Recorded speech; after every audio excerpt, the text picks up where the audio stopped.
ছেলে এক মাংসের ফ্যাক্টরিতে কাজ করত।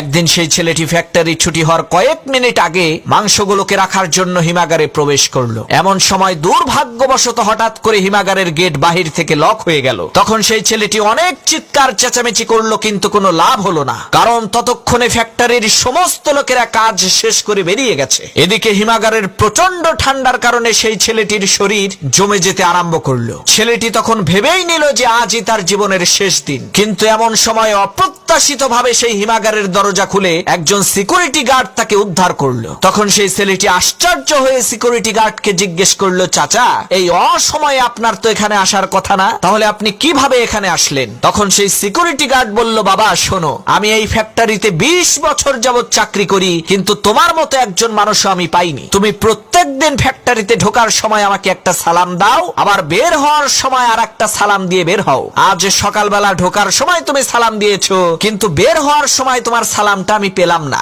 এই রকম তো কখনো হয় না। তাই আমি চিন্তা করলাম নিশ্চিত তুমি এই ফ্যাক্টরির ভেতরেই আছো। তাই আমি তোমাকে খোঁজা আরম্ভ করলাম। খুঁজতে খুঁজতে এসে দেখি তুমি এইখানে আছো।